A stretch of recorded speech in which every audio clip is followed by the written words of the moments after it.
विश्वं दर्पणदृश्यमानगरी तुल्यं निजान्तर्गतं पश्यन्नात्मनिमायया भूतं यथा निद्रया यः साक्षात् कुरुते प्रबोध समये स्वात्मानमेवाद्वयं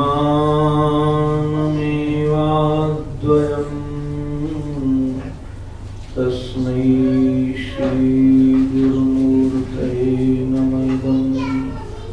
श्री दक्षिणामूर्तये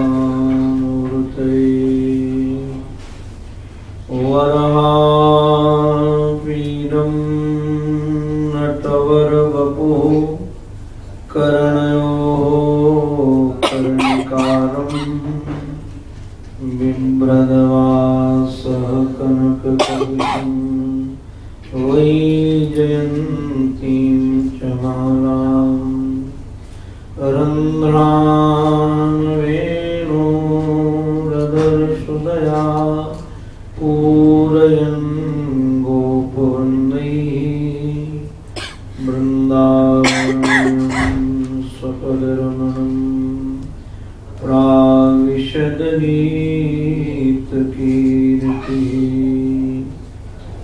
ॐ नमः श्री परमहंसास्वादित चरणकमलचिन्मकरन्दाय भक्तजनमानसनिवासाय श्रीरामचन्द्राय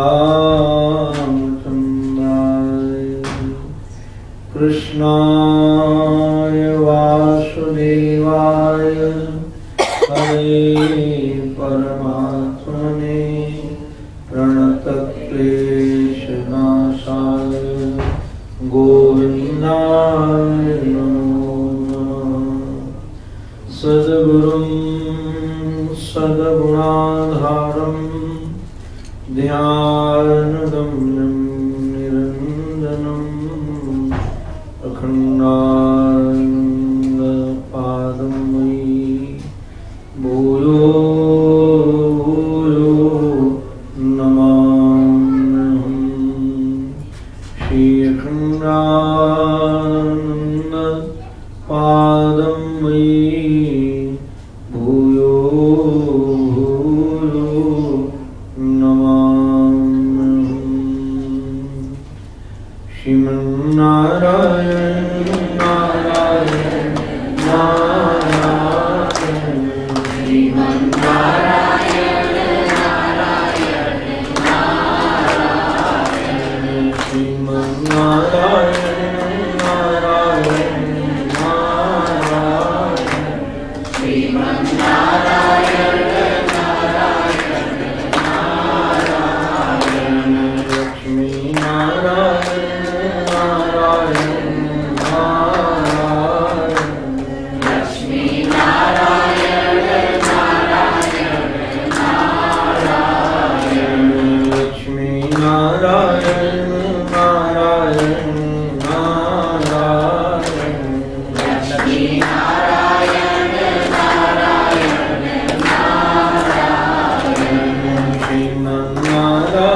ब्राह्मणेभ्यो नमो नमः।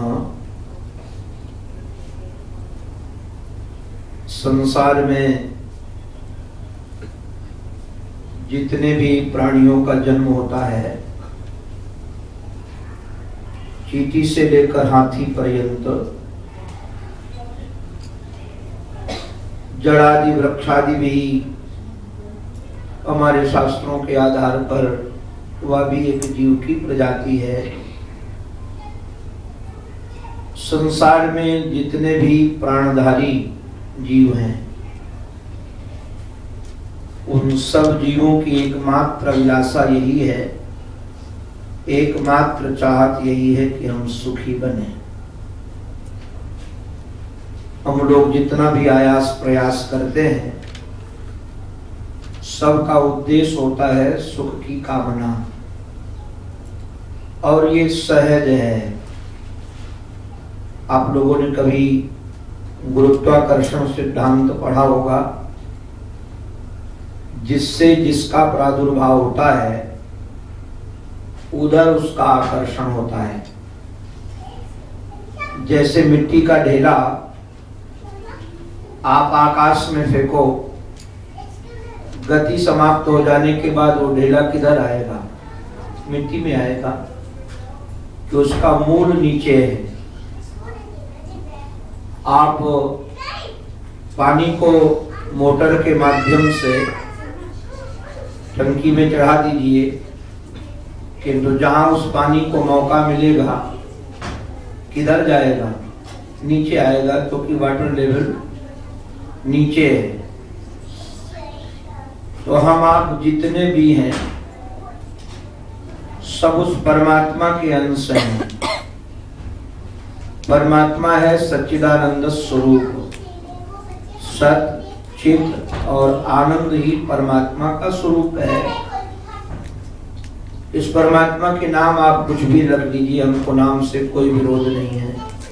कृष्ण रख लो, राम रख लो, शिव रख लो, शक्ति रख लो, गणेश रख लो, खुदा रख लो, गौर रख लो। आपको जो नाम प्यारा लगे वो नाम रख लो, कोई दिक्कत की बात नहीं है। तो परमात्मा का स्वरूप है सत चित और आनंद। तो हमारी भी चाहत यही है,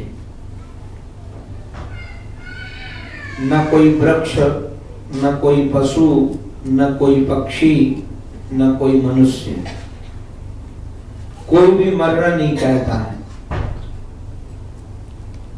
जो न मरने की कामना है, ये सत की कामना है, हम सदा रहे। और कोई अज्ञानी नहीं बनना चाहता, कोई नासमझ नहीं बनना चाहता। नासमझ भी व्यक्ति होता है, वो भी सामने वाले व्यक्ति के सामने ऐसे प्रस्तुत होता है कि हम ज्ञानवान हैं, ये दोष नहीं है,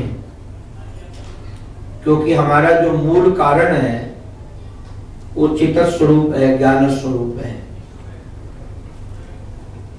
और सब लोग सुख चाहते हैं, आनंद चाहते हैं। तो जो आनंद की ओर हमारी दौड़ है, वो आनंद की दौड़ इसलिए है कि हम लोग उस मूल आनंद के ही बिंदु हैं। उस आनंद सिंधु परमात्मा के हम बिंदु होने के कारण ये बिंदु जब तक सिंधु में लीन नहीं होता है तब तक बेचैन रहता है। मृत्यु का भय रहता है, सूखने का भय रहता है, उड़ने का भय रहता है, गंदा होने का भय रहता है, मटमैला होने का भय रहता है, नाले में मिलने का भय होता है। किंतु जब वह सिंधु में मिल जाता है तो ये सारे के सारे भय समाप्त हो जाते हैं।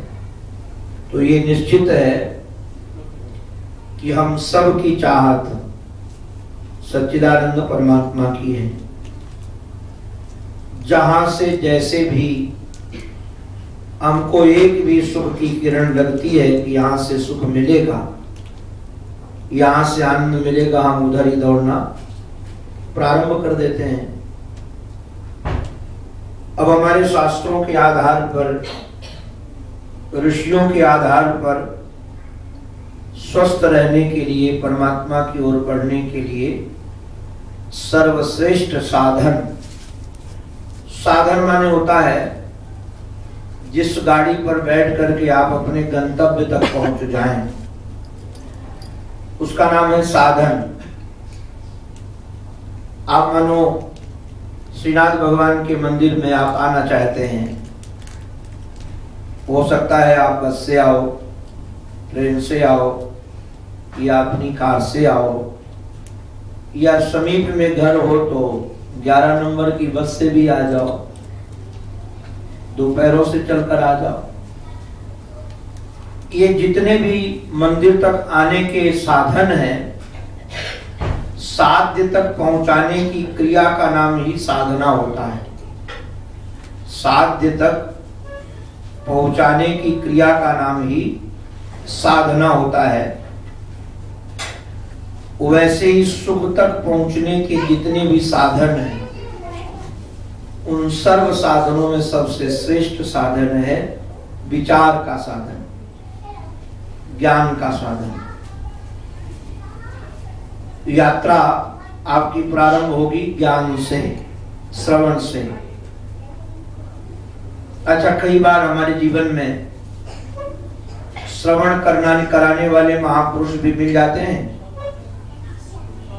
और हम श्रवण भी करते हैं, किंतु वह ज्ञान अपने जीवन में आचरण में नहीं ला पाते।